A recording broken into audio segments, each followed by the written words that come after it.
Well, the sun is shining today. At least here, I think it Yes, looks Yes, bright at where all of you are last. as well. Yeah. Exactly. So that always bodes well.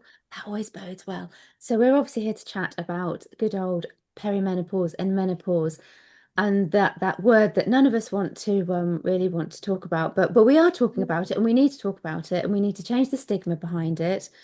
And yeah, we want people to almost look forward to it if that's even an option.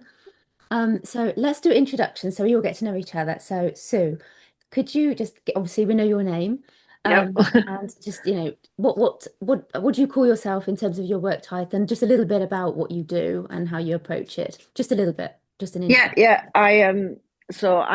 I call myself a longevity coach. Mm. Um, because I work with midlife women who are 95% perimenopausal, menopausal, postmenopausal. Um, and I started as a what I would have called a fitness and nutrition coach for women. And the reason I've moved into calling myself a longevity coach is that midlife women do a lot of things to look a certain way that are not putting their health first. It's actually damaging their health. And so I really want to work with women to help them put their health first, not just now, but to future proof their health so that they are, living better for longer. We're all living longer, but I want, Yeah, apart from quality. unexpected things that can happen to us, we need to be building ourselves for the future, strong, not frail, and all Yeah, those things. So that's where I focus love my that. efforts. Yeah, absolutely love that. Caroline? Hi everyone. I am now a menopause coach and champion. I'm a former nurse of 20 years. I was a practice nurse for the last sort of 8 years, a sexual reproductive health nurse. So I bring that sort of element with me. But my main focus is similar to Sue in that, looking at supporting lifestyle changes and so I do coaching with people. I've got a program that I take people through, an 8-week program, just trying to help them make small habitual life changes, to think about the way they're exercising, the way they're eating, think about boundaries and help and support and all those things that kind of help us more holistically. But the nursing element of that, I got a lot of understanding of HRT and things like that. So I can also support them in understanding that, helping them when they do want to see their GP, so that they go in more empowered, more informed, understand what they want to do, if that's what they want to do, so that they come out of that 10-minute appointment feeling like they got what they wanted out of it and not feeling, fobbed off and kind of more confused than when they went in, which is often what has been happening. Oh So yeah. sort of Yeah. helping to empower women really. Yeah. So yeah, that's what I'm doing right now. Love that. Yeah, much needed. You're absolutely right. Yeah, and I'm glad you mentioned we only get 10 minutes, and it's really good to be able to advise people again, go in armed with this so that you make the most out of that really small space of time. Yeah. Yeah, absolutely. Sarah? As you can see from my label, natural Oh, menopause yes. expert, I come to it as a professional homeopath. Mm. It's my third career. I started life as a linguist, went into ad sales, international ad sales, then went back to college, did a conversion degree in psychology. Thought I wanted to be a psychologist, but I married one instead. And then I went into business consulting with blue chips, and in that time, I had a baby quite late at 41, and then crashed into perimenopause unwittingly, got my early mid 40s, but I didn't have any of the normal signs of it. I didn't have irregular periods or hot flushes or just huge anxiety, total exhaustion, serial infections, all the things that I now know associated with struggling adrenals. And so that led me to go to a homeopath. And the results were so amazing. I thought, I've got to do this for a living. I'd always been kind of into homeopathy or had my own kit and had seen various homeopaths, but this is when I took something really serious, and it really made such a difference. So I went and did a degree in homeopathic medicine, and I specialize in menopause. So I do it not just with homeopathy. So I do it in a very holistic way, because homeopathy is absolutely miraculous. But if you don't have the diet and the lifestyle right to support the system. It's a bit like trying to climb a very, very muddy hill, it's like, so I basically do most of my work through what I call hybrid programs. So there's online learnings covering what I call my kind of thing is the hidden root causes. So for me, what I bang a drum a lot about is it's not about so much about sex hormones. Yes, I mean that's not the only cause. It's what's happening with the rest of the endocrine Mm. system, basically. Sorry, I'm going into all the stuff we're going to talk about No, later. But yeah, anyway, so no, love it. Wow. I run holistic programs that cover diet and nutrition, and I bring in other specialists as well, alongside the one-to-one homeopathy. Gosh. Well, we've got a rich room here, haven't we? Everybody's coming at it from all different It's perspectives. nice. It's like Yeah, it's there's some really nice. overlap. Yeah, yeah, very much so. And obviously, I think clearly everybody here, what I love about that as well is everybody's, pretty much been through it. I mean, I'm definitely, yeah, I'm feeling it. It's coming. It's yeah, fast approaching. And I think that's lovely. I love people that have sort of been through something and they can, come at it from lived experience. I think that makes such a Yeah. difference. So something I've been fascinated by is how the different cultures look at menopause. I mean, obviously, we all know Japan have pretty much nailed it. We could learn a lot from them in terms of, Yeah. looking. It's almost like an awakening, isn't it? I mean, they Mm, really do. They empower it. I mean, the women pretty much not necessarily look forward to it, but they don't necessarily fear it, and there's a lot of respect as well for older mm, women in other cultures as well. Whereas in the Western world, yeah, we're pretty much past it, dried up. Oh God, the menopause, the dreaded. It's really sad. But I think what's Mm. really lovely is that in the last not that long, couple of years, maybe not that long, um, obviously thanks to a lot of a few celebrities, but I think women in general are just really starting to talk about it more and embrace it and understand it.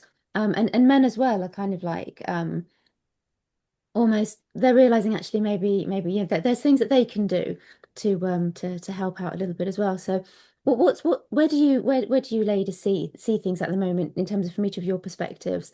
Where do you think we're at? I mean, have we advanced a lot, or are we just at the cusp of things, or who would like to start off? I I think there's a I love the fact that there's been so much raised awareness Mm, around it in the last, I don't know, 5 or 6 years. I do think in some cases a bit of a double-edged sword okay. because it's putting the fear of God into a lot of women. They're like, oh my Mhm. God, menopause, and it's so terrible, and I just think that makes things worse.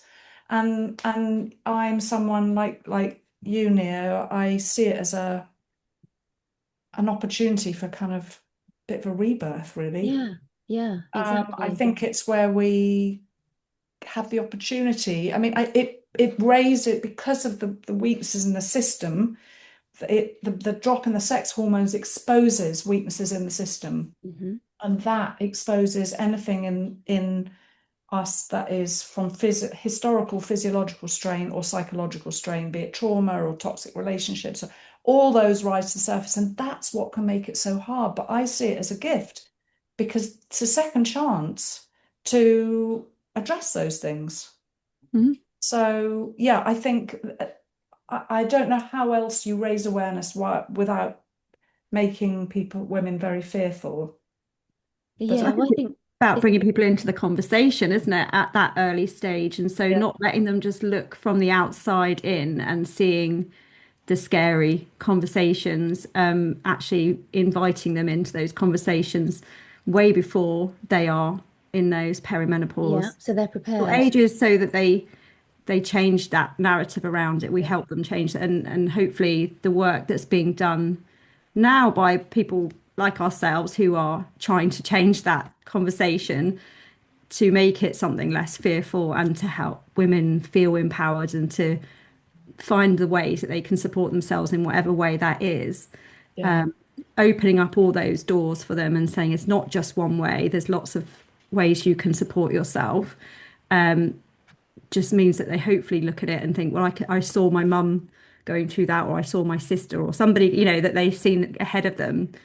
But they look at that and go, well, they managed to come through it in a much more positive way. And so I think at the moment we've still got that history around it that's still very negative, and there's still a lot of work to be done to change that, particularly in the medical side of things. There's still a very, very negative mindset around it in the medical world, which is still stemming back to the WHI era when they had the research and stuff that was clearly not very valid, and we know that now, but it's left a really, really bad taste in the medical profession's mouth about it. And so we've got a lot of work to do from that aspect as well, so that it's seen as a stage of life, not an illness, not a problem. It's just something that women need support through, but they can, a lot of things they can do Yeah. early on in life to make it, the transition through that much more smooth. I think the problem that a lot of us have experienced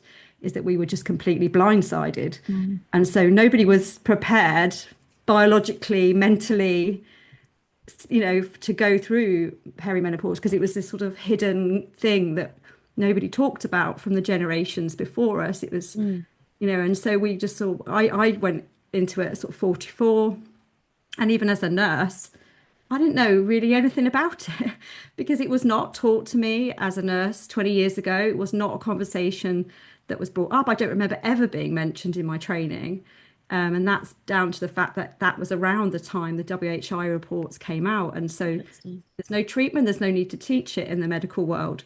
So from a medical perspective, I didn't know about it. My mum didn't talk about it. Now I look back and I can remember some signs that she was clearly going through it, but I only can see that in hindsight. I didn't know what was going on at the time. And because even in her 70s, when I asked her about it, she said, "Oh no, I don't remember anything." It just wasn't a conversation I think she even had with her friends. So Gosh. I think just by talking about it, although it seems scary, I think that's because this generation are still very confused. And Yeah. so there's a lot of misinformation, there's a lot of misunderstanding, there's lots of I don't really know. It's very noisy and bombarded with all sorts of different things all the time. And so it seems like it's everywhere.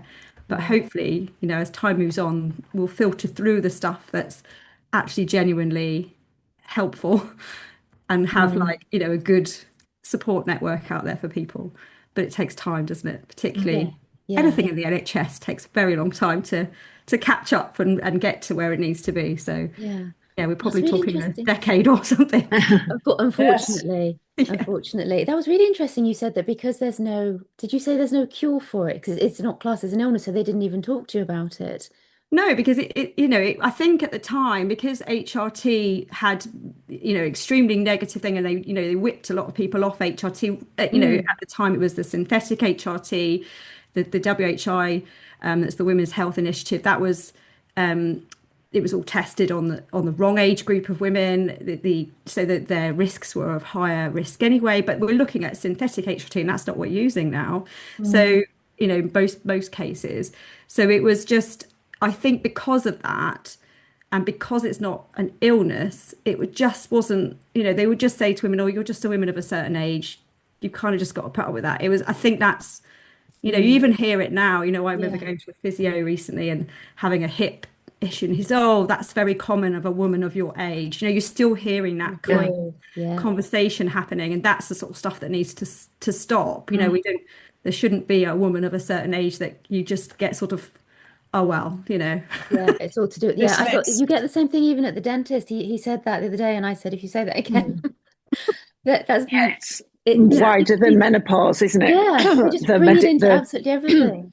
Because medical gaslighting of women it is is, and quite it's common. not a Yeah. disease, is it? It's not, this is No, just a part of our lives we work Yeah. through, and hopefully we can make that as smooth as possible.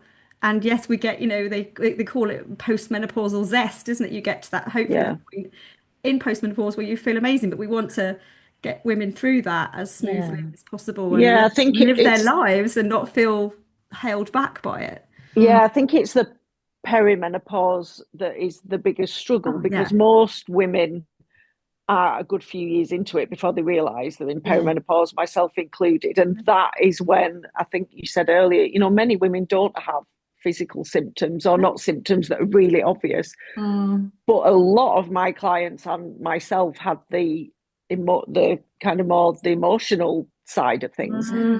and you just end up feeling so lost.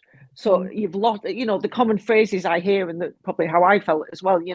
I'm just not me anymore. I don't Yes. recognize myself. I've Yeah. lost my mojo, etc., etc. And they don't know why. And it takes, and so the question, which was, are we talking about it enough? Have we got a long way to go? Unfortunately, I think the last few years we've talked about it way more, and it is definitely important. But I feel like there's already a backlash on that. Some people now, I'm hearing a lot, oh, bloody menopause. It's, all, you talk about it too much. And then you've got the older generation, like my mum, who's like, oh, we just got on with it. Yeah. That doesn't help. I'm like, oh, yeah, and look how you dealt with it. But we've got to keep talking about it purely so that more women go into, and there is I agree with Sarah, we don't want to scare them, but it's really important that when these things start to happen, you know what it is, and you feel supported, and you feel understood, and you are not freaked out that you're losing it, because if you don't know, you feel like you're the only one going through it. You feel like you're losing your mind. Yeah. It's definitely so better to know that you've got perimenopause and not dementia. Exactly. Exactly. Or depression, you're having a or heart attack because you're having exactly. palpitations. And the risk of being sent down multiple different medical routes for all the multiple things. You get sent to rheumatology, and you get sent to cardiology, and you get sent to gastrology because you've got different symptoms. And then everyone's telling you everything's fine, and then you think you're going mad. Yeah. So it's if someone could actually, if we can just start saying that this is potentially a hormonal itch, and people are aware at a younger stage that they're going to head into that phase of life, and if they have come up against these multiple list of symptoms, consider, is it my hormones? As a first point of call. It doesn't mean you're not going to consider other things, but it just means that should be in the back of your mind, isn't it? And I think most of us probably wouldn't have thought, is it my hormones? I mean, I think perimenopause, was that even a thing before Davina said anything about it? I mean, it's almost like it didn't exist, but we know it did. It's like it's suddenly become this new thing. And I think that's why it's a bit of a buzzword, isn't it? I'm in peri, or am I in peri? It's like a thing, isn't it? Well, we abbreviated it to Perry now. I wasn't aware of that. I heard that quite a lot recently. I suppose anything to drop the word menopause. I honestly think they should change the name. I think that would help. But I just think it's got a bad rap, and I think we need to revamp it, give it a different name. Well, interestingly, there is another word for it, which is climacteric. I'm not sure if I'm pronouncing that right. That's lovely, that. I'm not sure. It's an old medical word, but it's also a word in botany, which means when the fruit reaches the very height of its ripeness and is at its sweetest. And I rather like that. That is nice. Climacteric. Bit of a mouthful. I can see that getting a lot of people into a lot of trouble trying to pronounce that one. I mean, menopause is just literally, it is quite negative, isn't it? It's like it's the pause of the menses, isn't it? It's just like, yes, exactly. it's the end. It does make it sound quite end, and then post-menopause sounds even worse in a way, doesn't it? I'd like to get rid of the word post-menopause as well. I think that. But it also makes it sound quite temporary. Pause. Yes. It sounds like you just got the pause button on, then you're going to press play again. And then what happens when after? I explain to people that actually you are officially postmenopausal for the rest of your life, i.e. you live with this low level of hormones, but that's not a bad thing. The system adjusts if you support it. Yeah. But what really annoys me is this use of the word deficiency. We are not deficient in estrogen, because we're not meant to have enough estrogen to have babies. We're going into a phase where we're not having babies. Therefore, we have exactly the right amount of estrogen and progesterone. Yes, I like that. That's a really good reframe, isn't it? You're right. Because it implies there's something wrong, or you're deficient in balance, isn't it? That's the thing. It's about having the balance between the different things in our systems in our body, isn't it? To make them work well. Exactly. Yeah, exactly. I found this great thing I wanted to share with you. Just because we were talking about, the different how different cultures view menopause. And so this is so apparently the Mayan women and the Cree women of Canada, so it says that when they enter menopause, they believe that they access their shamanic and healing powers, and why that is because menstrual blood has the power to create life in the womb. So when they begin to when they retain that blood, then they are essentially keeping their wisdom, which is Yes. really And they say that interesting. the power that the energy that was in the womb rises to the heart. And that's when the healing and stuff goes outwards. And certainly that was the case for me. I mean, I wouldn't be doing what I'm doing now if I hadn't had that experience in perimenopause. I think the Western society turned that into witches, though, didn't they? And persecuted Yeah. us. Well, Yeah. absolutely. Yeah. Yeah. So So, let's talk yeah. a little bit about symptoms then, because we kind of touched upon it. And what sort of, I mean, we know the obvious ones, the hot flushes. I mean, that's the big one, isn't it? Mm. Maybe different, maybe mood is another one. I know that joint pain, that's something that I've started to Mm. experience, and I had no idea that that was one. Are there any other, what sort of symptoms come up for you guys, or maybe you've had them, or your clients have had them, unusual ones that people can look out for? Tinnitus is one. Oh, yes. Mm. Burning mouth. Mm. Burning The mouth. weird ones. Yeah, burning mouth sensation is Okay. one that people experience. Um, Gentle itching, Yes, yeah. yeah, And dryness, I believe, not is just another one. dryness, but itching as Itching as well. well. yeah, Okay. which can be Yeah. very intense. Very And intense. actually, vaginal symptoms and that sort of area can actually, can be really severe, and people often don't talk about that element. No. That's something people keep to themselves often, and so Mm. could be suffering in silence with that, which is, Mm. there's, ways to support that, which is a shame. But yeah, there's Yeah. lots of strange symptoms. But anxiety and mood changes, I think, is one of the biggest ones Biggest. Yeah. that women Yeah. are dealing Yeah. with. Loss of confidence, Yeah. self-esteem Insomnia. and things. Insomnia is huge. Insomnia is the one that normally often kicks off, or they kind of bounce off each other, the anxiety and the insomnia, don't they? Yeah. The Yeah, end wake up. And, exactly. um, My clients certainly, that I think that would be the most common across hundreds and hundreds of clients, is the emotional side of it, the anxiety and the loss of confidence. And Yeah. you yeah, hear, and I'm the same, you hear about women not feeling confident driving when they hit the yeah, menopause. The Yes, very confident, mine common. has, I don't like driving as far anymore. yeah. Also, And it yeah. seems such a strange thing, but it's definitely a thing because so many women talk about it. Yeah, and vision changes can happen as well. So that Yeah. actually makes driving physically harder, particularly Yeah. at night time. Yeah. So that can add to that fear as well. If people are struggling with like glaring lights and things like that. Yeah, and anxiety and insomnia and was something I'd never experienced in my life until I hit my mid 40s, and it hit me like really, really hard. And I was through grief at the same time, and the combination of those two things, I mean, that was literally what crashed me out of my nursing career, with a really big crash. Yes. And but was what then generated me to end up in this role that I'm doing now, instead of, I took some time obviously to support Mm. myself and then turned that around. But it was something I just never experienced, and it was so intense that it was, I guess obviously exacerbated by also going through grief, or I think all the stress and the cortisol and the adrenaline, all the things that were going around my body at the same time. But it was just so impactful. I can't explain how much it affected my life and every aspect of my life, my relationship with my kids, my ability to keep in my job. There was just so many things that you don't realize. And I didn't, I didn't know that it was hormones. I thought it was grief. So it took a long time for me to really put that all together. But yeah, but it definitely was my hormones to some degree. But I think it was all being impacted from with other things that are going on in our lives, because we hit so many aspects of life, don't we, in our midlife? So Yeah. many things are happening to Absolutely. us, divorce, Yeah. Yes. relationship issue, children leaving home, Yeah. like Sick parents parents. failing, and Yeah. suddenly having this flip round of care. Yeah. It's a big time, isn't it? Yeah. Yeah. Huge. I think that can exacerbate and actually trigger some of the symptoms I think that people are experiencing, because it depends what's going on in your life, I think, Well, as we to don't what. have the same resilience any longer because the sex hormones were the buffer for Yeah, all that. And when you lose that buffering, then the true state of your system is exposed.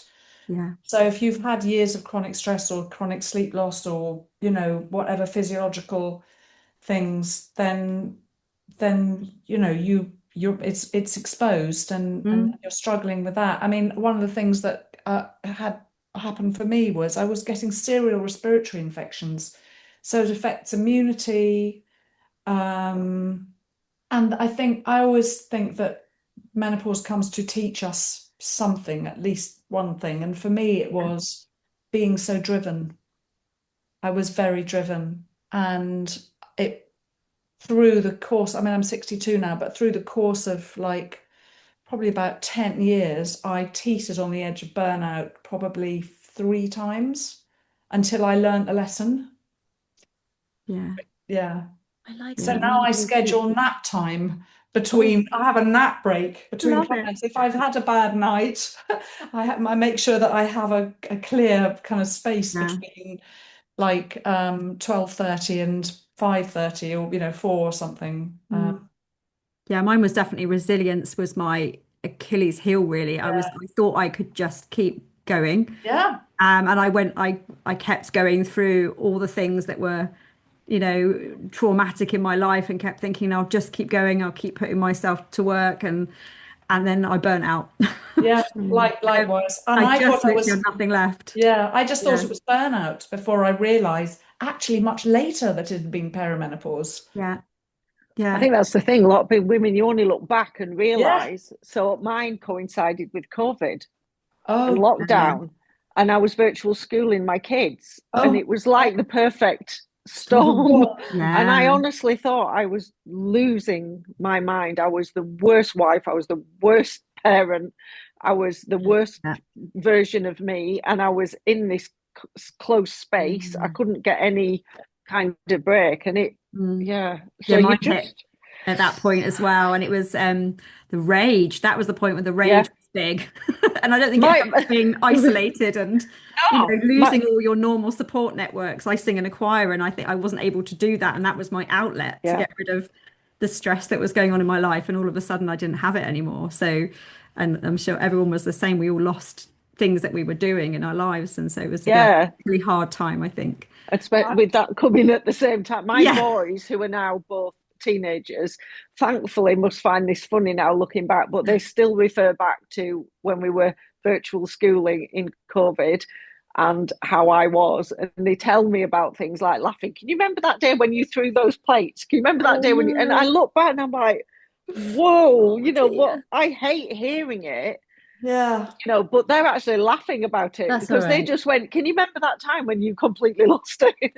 I think that's And why we have to forgive ourselves for those things Yeah. because those are yeah, things we had no control over. Are, when your hormones are completely out of whack and yeah, you're not supporting yourself because you don't know you need to in that way. Like you Yeah. think something else is going on. You think it's extrinsic factors, but actually it's what's going on in your body. Like we have to forgive yeah, ourselves for those things because otherwise you'll carry that instead. I yeah, agree, yeah, we do. absolutely. Yeah. Yeah. Yeah. Yeah. Yes, but this is so interesting. So interesting. I love how everybody's coming at it from a slightly different perspective. But so on the note of perspectives, how would each of you approach somebody who would come to you with sort of initial symptoms or some signs or some kind of, they think there's something a bit wrong. How would each of you approach that? Sarah, could you start us off? I'm always looking for what I call the hidden root causes, Hmm. um, rather than so much, yes, the hidden root causes are exposed by the drop in sex hormones, but I'm looking for the strength of and the health of their adrenals, their liver, and their thyroid mostly, and I'll be looking at gut health as well. And then I'm looking for the deeper hidden root cause, which is there are there physiological or psychological elements that have then affected, well, there will be always have affected the health of those organs. So, difficult childhood, toxic relationships, loss, um, betrayal, chronic stress of just being the main carer with too much responsibility and too many plates in the air. So those are the kind of physiological ones. And then I'm looking for the more physical ones, like is there a history of taking a lot of hormones that is going to have affected gut and liver and various other things. Is there a history of a bad diet, too much sugar, too much alcohol, Mm. across the years that Yeah. has weakened the system, and particularly those organs. And then the way I'd approach that once I understand that is give them, teach them how to support those specific organs, because I do assessments on those organs, teach them how to support those organs with targeted diet and lifestyle, because obviously what you do to support the adrenals is different from what you do to support the liver or the thyroid. And then I work homeopathically with both the physical symptoms but the deeper trauma. Okay. So if there is trauma in the childhood or that, I can work with that homeopathically. So it's kind of like a Mm. multi-pronged attack. And then teaching them the new rules in menopause. Like, I am not a big fan of fasting Okay. because it's hard on the adrenals. I'm Mhm. not, yeah, and things like, ice baths, and they're all really hard on the adrenals. I mean, it depends on the state of each person. You can't do have blanket rules. Yeah. And then I teach people through the program different ways of managing their stress levels, because with the drop in sex hormones, the sex hormones restrain the stress hormones. So if you don't have that restraint there any longer, that's why so many people say, I just don't have the same tolerance levels for stress. So I teach them, I have various other teachers. I teach them, I have a sophrology teacher on the program. I do a whole module around relationships. I think that you cover that too, Caroline, don't you, about boundaries and stuff like Mm. that. And then I have like a mindset attitude coach, because often the stress is caused by us beating ourselves up internally. Yeah. So yeah, it's fairly holistic.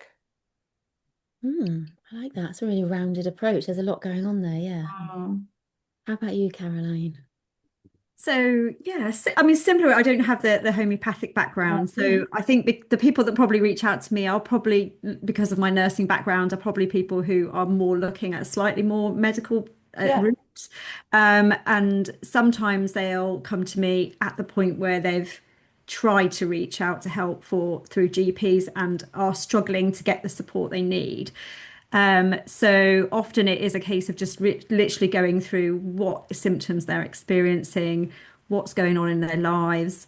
Are they, how are they eating? How are they exercising? If they are they, basically often they're in a point where they're not really doing anything very much because they're struggling just Yeah. generally.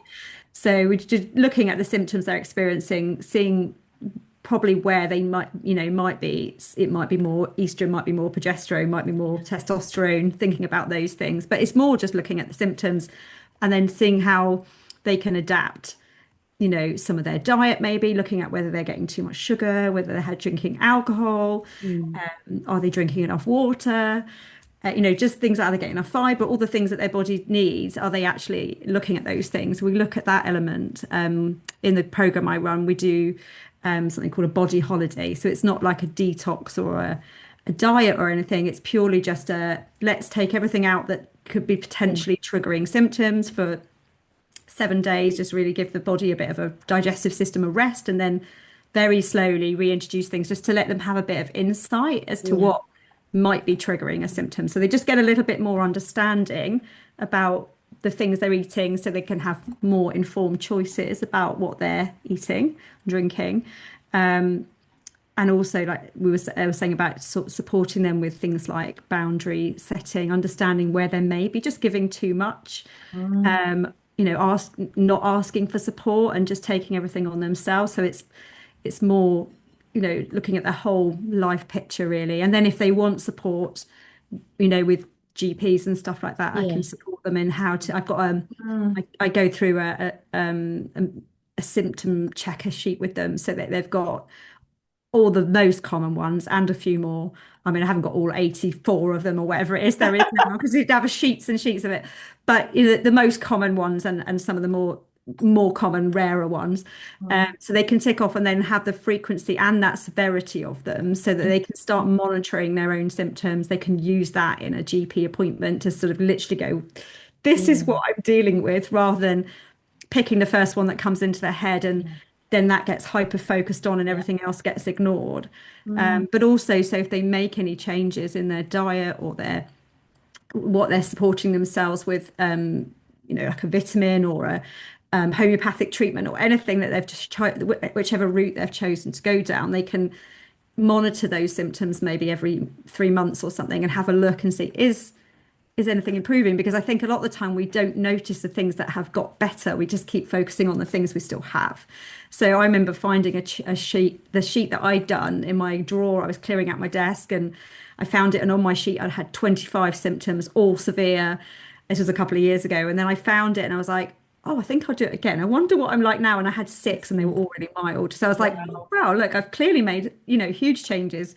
But I was still thinking I still felt, Yeah, perimenopausal because I still yeah, had symptoms, and I think it's about having that realisticness of knowing what symptoms you can cope with, but what ones are actually destroying your life as well. And what's, looking at how you can bring them to a place where they can live their life happily and cope well.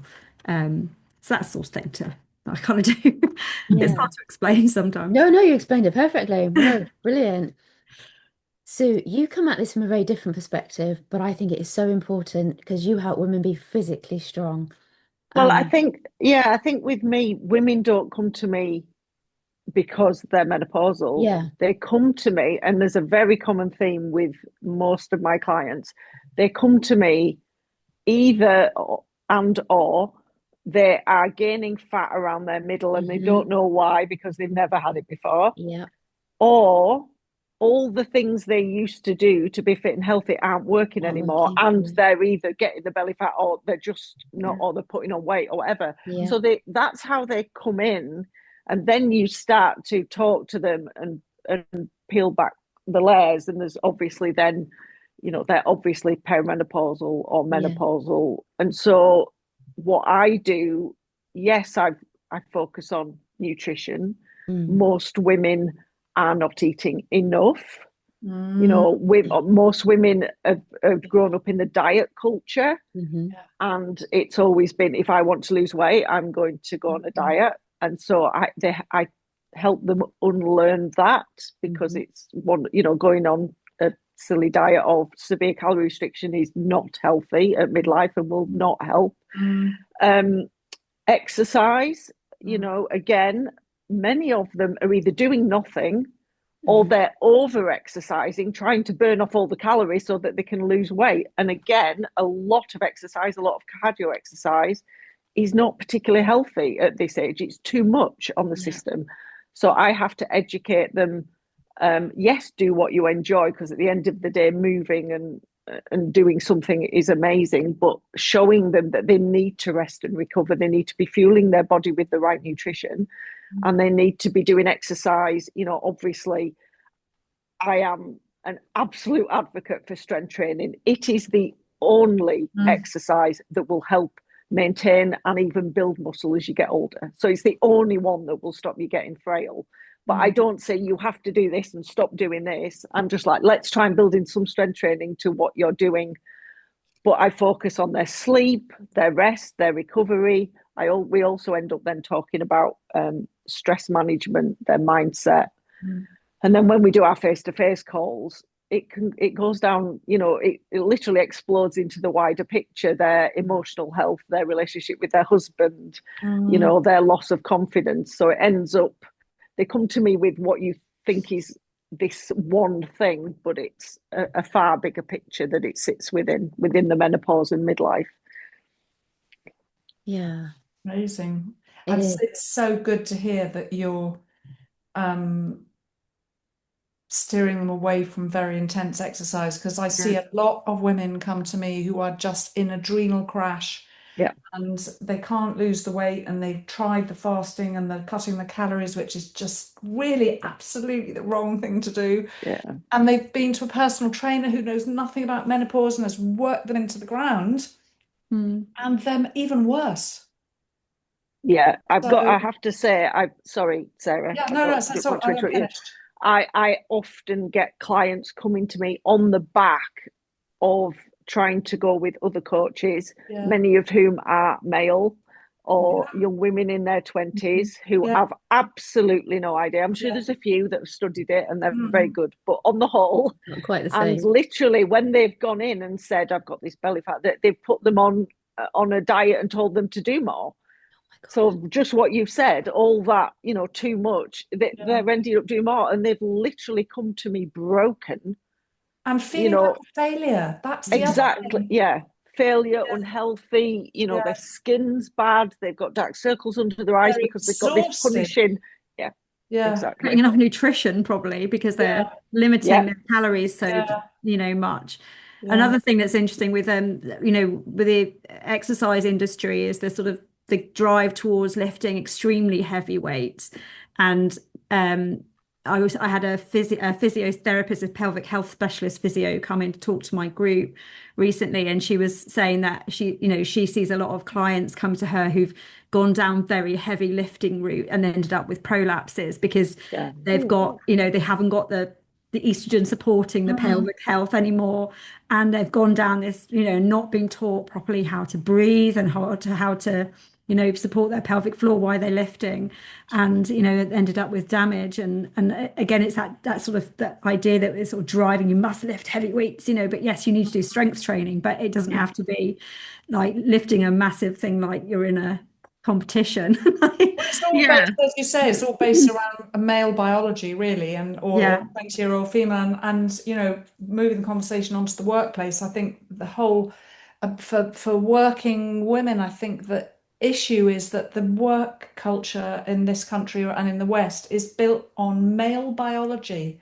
Push yeah. through, work 24/7, you're not Mhm. trying hard enough. I mean, women over 35, 40 cannot do that Mm. any longer. And it's really sad because that's why so many are leaving. Like 10% are leaving the workplace. Yeah. Huge percentage are, I mean, I get so many people who've actually, had to take sick leave.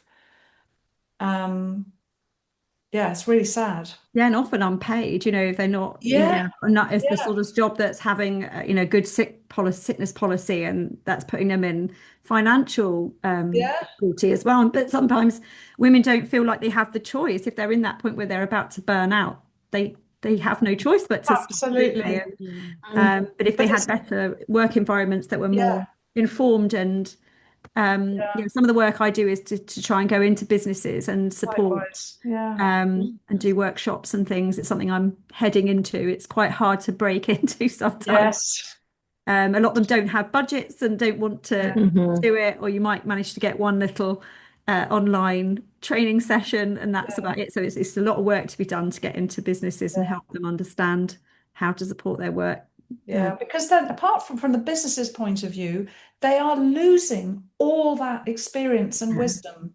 And the Mm. cost of retraining, the Yeah, advertising, if they think re-recruiting. about that element of it, like what they would be saving if they just invested some time and some energy into running, really good series of workshops, and Well, not it's just for the people workshops. experiencing menopause, but for the people Yeah, leading as yeah. well.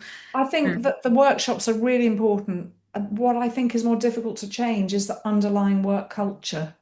Yeah. yeah. That I Well, that's don't know how they go about changing that because that's all profit driven. Yeah, You because you know, can have all the policies in the world, but unless people actually follow them, which is exactly. hopefully with the legislation, it'll be interesting to see with the legislation that's come in like voluntarily, isn't it, this year?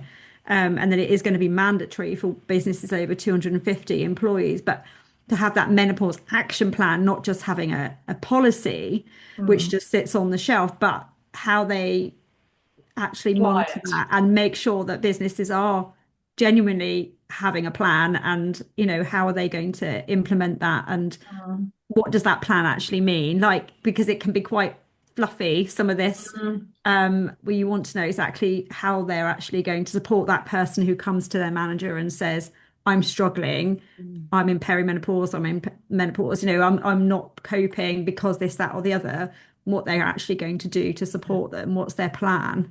Give them a um, desk fan. well, this is the worry, isn't it? Give them a desk fan, sit them by the window, like, but there's more to it than that, isn't Yeah. there? And I think that's what we need to get away from, that idea that all they need is a fan. And, Yeah.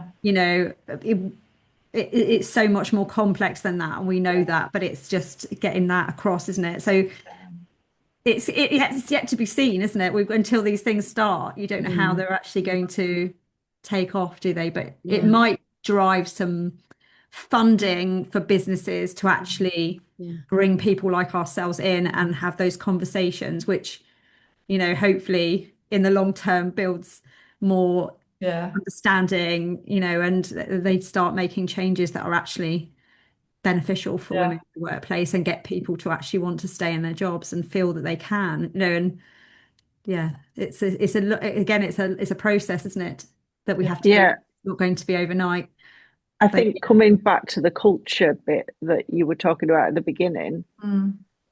unfortunately, unless we change the culture of when women hit that a certain age, they're just yeah, not yeah, important anymore. How many women have lost their job, yeah, Mm. as they're approaching 50, around Mm. 50?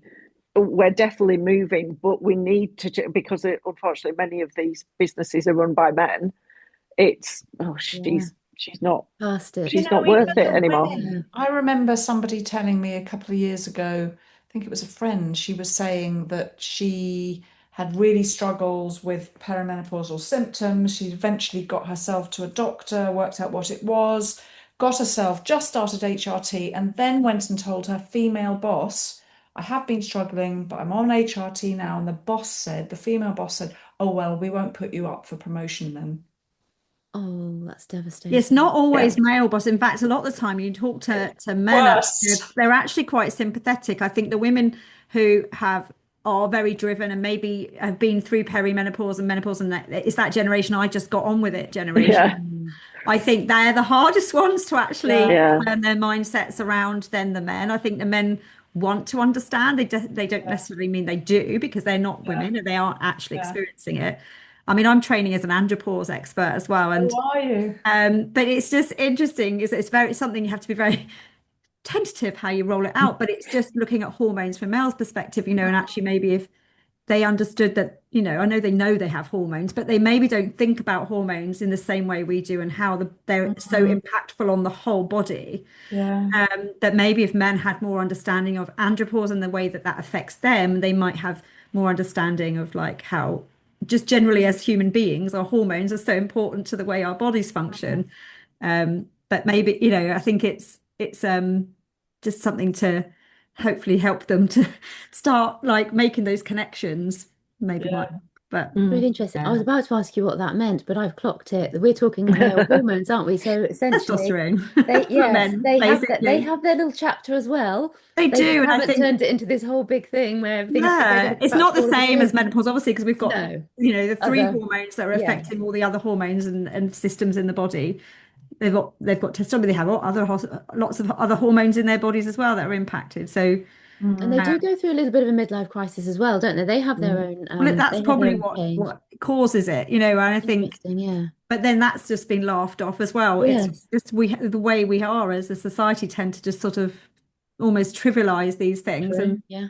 that's why we've ended up with the sort of culture we have of that sort of we're all past it kind of thing beyond the age of 50. Yeah, well, Yeah. 40 is apparently middle-aged now. I mean, when you talk to somebody who's in their 20s, like we don't exist. They don't even see it. Yeah. Best part of your life, though, from my experience. I mean, things started to get really good and interesting, in my 40s. I didn't qualify as a homeopath till I was 49. Yeah. See, these are the kind of stories we need because that's inspiring. It gives you something to look forward Mm. to. It gives you options. It isn't a case of, oh, you've fallen, you like move into the next room, the darker room now, and make way for all of the younger. Yeah. I think that's and even women ourselves. I mean, I'm talking about this and trying to be put a nice spin on it, but even I do.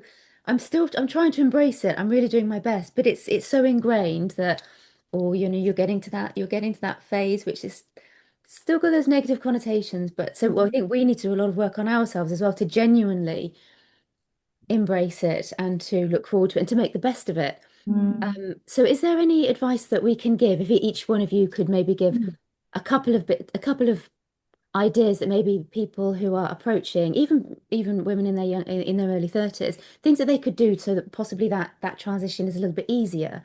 Is there anything that maybe we could do to make it a bit simpler, a bit less whether that's anything physical or mental preparation. I would say, look at your stress in your life. I was going to say that too. Your stress and you know, see where you can already start like reducing it, like, being aware of it and Mm, just being informed, I think Yes. is huge. I think just don't be blinkered, yeah. because being blinkered is not beneficial to anybody. We need to be walking through our life with our eyes wide open and Heard. being aware of the things that Yeah. we're going to meet as we go through life. And I think the reason we even talking about, grief I was mentioning before, like that's another subject that people just don't talk about. And so when you Mm. go through grief, you're not prepared because nobody wants to Mm. talk about it. So you now start to see sort of bereavement cafes and death cafes coming up, to a bit like menopause, like we're seeing those coming up because we need to have those conversations. So just, yeah, not being blinkered to life and being aware and informing yourself, I think is really important. Yeah. Yeah. Do you want to go, Sue? Sarah, Yeah. do you have one ready? Yeah, so I guess I should, coming at it from the point of, whilst I deal with all of it, the physical kind of side of Mm. things, when I work with the women that are already perimenopausal, it's about embedding these simple daily habits, Mm, because they are simple and it's doing them consistently. I would love my 30s was when I did all the wrong things that were damaging to my health, damaging to my bone health, Yeah. muscle health, mental health, all of it. And it took me from my early 40s to now at 53 to get to where, if I could say anything to a 30 something year old woman, it would be, please put these in place now. Yeah. Please stop punishing yourself with exercise is not a punishment to burn calories. Mm. It's to make you, feel strong and be resilient. Please eat well, please eat enough, mm, all of that, all of that.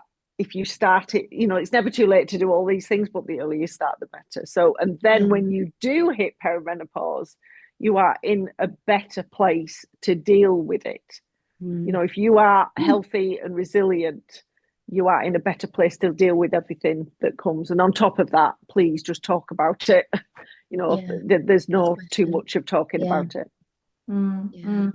I mean, I was going to say, reduce your stressors too, and so, but there are so many of them. I can talk to some that haven't been mentioned because there's plenty of physiological stressors, but it may be, one area to focus is to look at your relationships. Like, how good are your boundaries? Because that's a huge Mm. stress that, like, estrogen makes us nurturing and progesterone makes us compliant. And society expects women not to say no. I mean, that's, it's a triple whammy. So it's like, are you in your power in your relationships? Do you have good boundaries? And you might not have good boundaries because of what happened earlier in your life. And it's if you don't start working on that stuff now, it is going to come up and bite you at menopause. And that's where a lot of the rage comes from, I think, because it's all that suppressed. Women are quite good at suppressing rage. People often say to me, oh, well, anger is not a very positive emotion. I said, every emotion has a very clear purpose, and anger is there to tell us when a boundary has been crossed or a need has not been met. And if you've been educated by society and by your own, childhood that your boundaries and your needs don't matter, then that will have put a lot of stress on the system, and that is going to then come up and bite you when the hormones start to shift. Yeah. Yeah. How do Got to we be all feel passionate about? about that one. No, no, good. Passion's great. How do we feel about HRT? I know that that's obviously it's its own field in itself, but do you mind sharing whether you, in your own experiences or your clients' experiences, of how that is that? Obviously, I know it doesn't work for everybody, but is there anything you can Yeah. say on that? Do you know what I think about it? And I do feel Go quite on, passionate about this. go on, Sue. The main thing is that you should never judge a woman for how she chooses to deal with the menopause. Mm. If HRT works for you take HRT. If you Mm. want to do it naturally, fine. but do not judge another woman. Yeah. And I see a lot of women being judged, Yeah. and that's why I'm Okay. very passionate about it. Yeah. It's the same when you have babies, judging a Yeah. woman for not doing it naturally and Yeah. doing Yeah. not Yeah. we should not judge other women. Yeah. It's a hard enough time, and you should do what works for you. And you can have opinions and try and, you know, help them do it a certain way. But I Yeah. take HRT, I take all three, and it absolutely has been a game changer. So I totally agree. I think it's find what works for you. If you're more drawn to HRT, do that. If you don't know, lots of people don't want to do HRT, they go that route. I haven't taken it, and yeah, but I don't mind if other people do. That's completely their choice. Yeah, I mean, yeah, I absolutely agree. I think the thing I would say about HRT is it's brilliant when it works for people, but they do need to still need to do the other aspects of the Yeah. yeah, lifestyle support as well. It's a bit like, you know, I always say it's a bit like when you're given antidepressants because you're depressed and you can't deal with the underlying root cause why you're deeply depressed. You need to have something to get you to that point where you can actually deal with it. And HRT is a little bit like that, I think, in that for many women, it gives them that ability to get to a place where they can start addressing their exercise, their diet, their relationships, because until they've got themselves in a more stable state, they often can't address those things because they're just in a state of crisis. So for many women, it's life changing, but also at the same time, you know, that you can get almost a bit sort of static with it because even though you've got to better levels, you've still got other things that are underlying that you still need to address, and so they still might be having symptoms because it's kind of balanced things out, but it doesn't take everything away. It can't fix your relationship. It can't fix the stresses in your life. You still have to deal with those things as well, and you need to still give your body nutrition and exercise it and support it through the next 20, 30 years of your life. So I think it's brilliant, and so many women can't take it or don't want to take it, and so there needs to be those other alternatives available so that they know what to do if they are in that situation where they're not, that isn't an option for them, Yeah. either through choice or through medical reasons, and they can end up feeling really sort of lost in that conversation because they don't know where to turn, because if there's just that conversation about HRT and then they've had a hormone sensitive cancer and they think, well, there's nothing for me, I just have to put up with this. And so that's part of the conversations that I definitely have with my community. You know, I want them to know that, you know, yes, it's brilliant for some, but you know, there are things you can do. There's still ways you can support yourself, and there are communities that are set up, particularly if you're dealing with menopause and cancer, and so Okay. helping them to find those connections so that they can have those conversations with somebody else who's been through that. And because I think we're always better when we're supported by other people around us. I think women particularly thrive in that circle environment of knowing that Yeah. they have other people that understand what they're going through. So yeah, that's one. But yeah, I think HRT is great, but it's got its place. Yeah, for Yeah, sure. yeah, likewise. Does anybody have any questions for each other based on what you've heard, or anything in particular that stood out for anyone today from anything that's been said? No, all good. no.